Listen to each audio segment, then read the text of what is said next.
Well, here's the question I have, and y'all can answer this for me in the comment section. I'm curious. I'm seriously curious what people what people think. Is is Notre Dame bad? Are they just terrible, worse than we thought, or is Florida State actually any good this year? I'm assuming most of you watched the game. I did too. And it was a great game, first of all. So before we even get into that, it was a great game. 41-38, overtime game. Notre Dame comes out on top with a field goal in overtime, beats the Seminoles. Mackenzie Milton got in, which was good to see. It's been a long time since he played. He had that leg injury he had. I don't know how many people remember how bad that injury was that he had. He almost had to have his leg amputated. That's how bad that injury was. He had nerve damage and he tore all his ligaments and all this kind of, it was terrible. And he legit almost had to have his leg amputated. So it was good to see him get in, and it was kind of weird how it happened. The other Florida State quarterback, who's absolutely terrible, by the way, more on that in a second, his helmet popped off, and so he had to come out for a play. So they sent Milton in, and in his first play, he hits like a 22-yard pass or something down the middle. They end up going down and scoring a touchdown on that drive. Not Milton, but the running back, Ward, I think it was, ended up scoring. So, that was in the fourth quarter. So Milton let him back. I guess he's going to be the starter now for Florida State. He needs to be, unless it's a health reason or something that he's not playing or starting. Because that guy they got, what's his name? Jordan Travis, whatever his name is. This guy is doo-doo confirmed. How many interceptions did he throw yesterday? 3 or 4, whatever it was. He's just not any good. And it was a strange kind of game in a way, too, because Florida State ran the ball like crazy. I think they had almost 300 yards rushing, but they couldn't throw the ball. Now, it was a little bit better when Milton came in. I think he ended up being something like 5 of 7 for about 50 yards. So, not exactly, it's not like he set the world on fire, but he was way better than the other guy. The other guy was terrible, that Jordan Travis. Notre Dame, on the other hand, couldn't run the ball. And that's unusual because whatever you think about Notre Dame and whether you love them or hate them or whatever, they're usually a pretty good running team. I mean, they usually have a really good offensive line. Now, they lost a lot of offensive linemen off last year's team, which I talked about in my prediction video when I predicted Notre Dame to go 8-4. And the Notre Dame man is bad as hell at UNCLELOU, thinks I'm an idiot for picking Notre Dame to go 8-4, which I am an idiot. I'm not denying that. But it's not because I picked Notre Dame to go 8-4. But anyway, so they lost a lot of their linemen, but they recruit really well along the offensive line. And that Kyron Williams, or whatever the hell his name is, Kylo Ren from Star Wars, whoever it is, the running back from Notre Dame. He's good. He's good, but he couldn't get nothing going yesterday. Notre Dame couldn't run the ball, and they threw for almost 400 yards with something called Jack Cohn. And that's kind of alarming because Jack Cohn is a dink and dunk kind of guy from back in his time at Wisconsin. I mean, he completed a high percentage of passes at Wisconsin, but it was a lot of dinky and dinks and dunk type stuff. But hell, he had almost 400 yards passing, but they couldn't run the ball, and it was, like I said, the opposite for Florida State. They couldn't throw the ball, but they ran it down Notre Dame's throat. I mean, they ran almost 300 yards. So it was a good game. It was an entertaining game. It was a fun game to watch.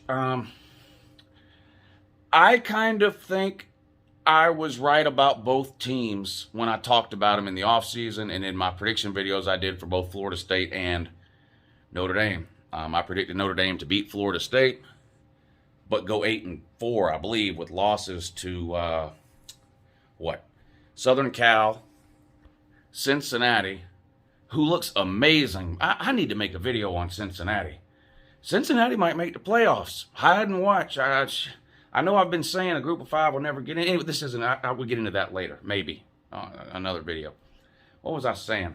Oh, yeah, I picked Notre Dame to go 8-4 with losses to Cincinnati, Southern Cal, Wisconsin, and North Carolina. Now, Wisconsin's already taken a loss, and so is North Carolina.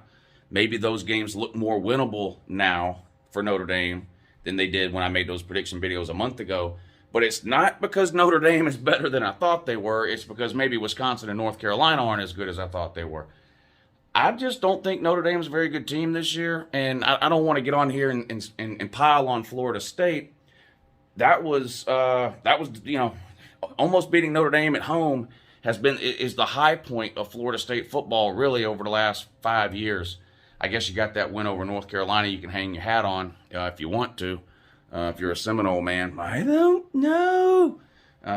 Should we ask White Tonto about it?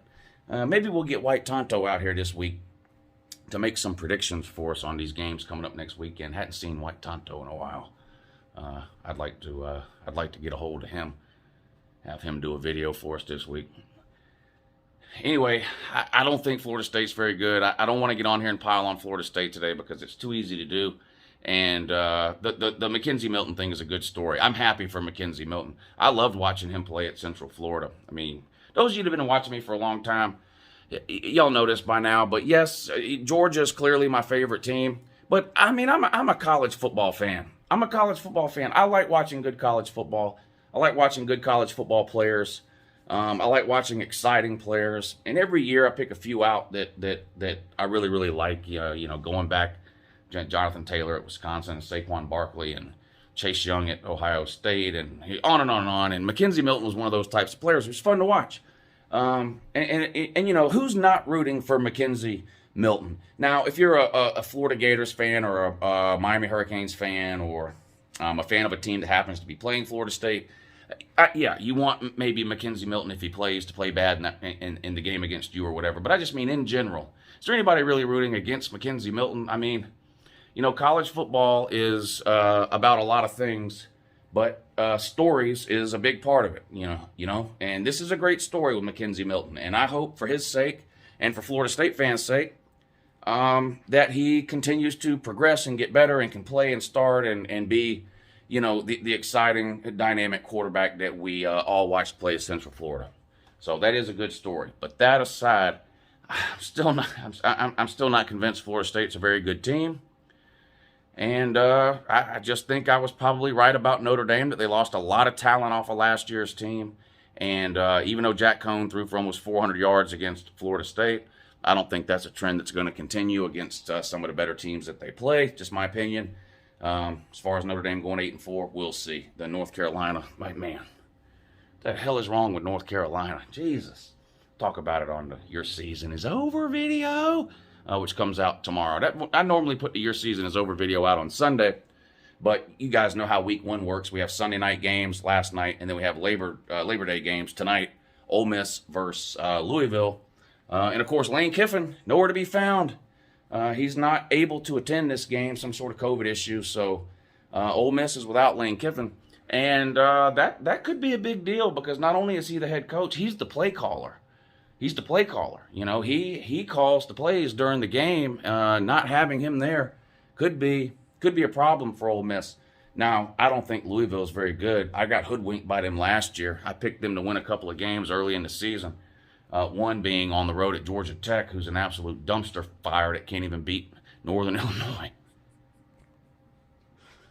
But Louisville showed up and toted a whooping from the Nerds last year, and that was it for me. I wrote Louisville off after that. But Louisville's got some exciting players to watch, too. When you watch Louisville, I think most of these guys came back, but when you watched them last year, their quarterback and running backs and wide receivers, seems like they're all like 5'5", 180 pounds, but they're lightning fast, lightning quick. It's a fun offense to watch when it's working, when it's clicking. And Ole Miss doesn't have a great defense. At least they didn't last year. We'll see if it's any better this year, but it definitely wasn't all that last year. Their offense is amazing with Lane Kiffin. How much is not having Lane Kiffin going to hurt Ole Miss, y'all think, from a play calling standpoint?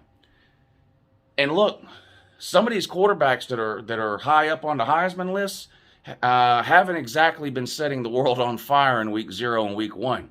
JT Daniels, DJ Ukulele, or if you want me to say it the right way, DJ Ukulele. Who else? Spencer Rattler. I mean, so far, if you had to vote for the Heisman today, I guess you're voting for Bryce Young at Alabama. I don't know. So, but Matt Corral getting some Heisman buzz. People say he could be the first quarterback taken in next year's draft. He's got to clean up the turnover. He threw 6 interceptions in one game last year. That's alarming. But he is talented, and he's in a great system. You know, he's in a quarterback-friendly system. We'll see how he does tonight. Because some of these, like I said, some of these other QBs, you know, didn't exactly tear it up over the weekend. So Matt Corral's got a chance to throw his hat in the ring for the early Heisman talk anyway. If he has a big night tonight. It's the only game on. Everybody will be watching, so a lot of eyeballs on him tonight. So we'll see how he does. But anyway, I think my conclusion, and again, you can let me know down below, is Florida State better than advertised, or is Notre Dame worse than advertised? I think Florida State's probably better than they were last year or the year before, because they really couldn't get any worse. They really only could get better. So maybe Florida State's a little bit better than they were the last couple of years ago, but I don't think that means they're a good team. I wouldn't put them in the good team category yet just because they lost to Notre Dame by 3 points. Isn't it sad too? Isn't it sad that we're talking about Florida State here and trying to decide if them losing to Notre Dame by 3 means they might be better than we thought. Florida, you used to watch Florida State game and go, well, if they can win by 30 instead of 20, maybe they're better than I thought. Now when you watch Florida State play, if they can just keep from embarrassing themselves, that's pretty much a win for Florida State. It was last night's, here's another question. I'll end on this. Let me know in the comments down below. Was last night's 3-point home loss to a not very good Notre Dame team, is that Florida State's biggest moral victory in 5 years? Let me know.